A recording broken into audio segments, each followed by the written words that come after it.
Smita fashion इन्स्टिट्यूटची खासियत तुम्हाला माहिती आहे की मी त्यांची हँड्स ऑन प्रॅक्टिस इतकी करून घेते की त्यांना पुढे जाऊन कुठेही डिफिकल्टी येणार नाही आणि त्यांना कितीही डिफिकल्ट वर्कचे ब्लाउजेस सहज जमले पाहिजे। हे माझ्या क्लासमधल्या स्टुडंटचं मॉडेल शूट आहे आणि किती सुंदर फिनिशिंगमध्ये स्टुडंटनी वर्क केले, किती डिटेलिंगमध्ये त्यांनी वर्क केले। आपल्या क्लासमध्ये स्टुडंटचं वर्क तुम्हाला व्हरायटीमध्ये दिसेल। मध्ये फक्त आपण आरी वर्क नाही शिकवलं जात, तर ट्रेंड कशाचा आहे त्यानुसार वर्क कसं करायचं, तुमचं वर्क कसं आय कॅचिंग असलं पाहिजे, ॲट्रॅक्टिव्ह असलं पाहिजे, ब्रायडलच्या साडीनुसार वर्कचं कलर कॉम्बिनेशन कसं असलं पाहिजे, सीझननुसार कशा ऑर्डर घ्यायच्या, या सगळ्या गोष्टी शिकवल्यानंतर रिझल्ट पूर्णपणे तुमच्या समोर आहे, तुम्ही पाहू शकता।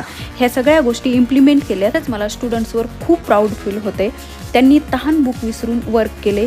मी त्यांना टाईम लिमिट दिला होता आणि तेवढ्या वेळेत खूप डिटेलिंगमध्ये वर्क केले। पण स्टुडंटला 10 डेजचा टाईम लिमिट दिला होता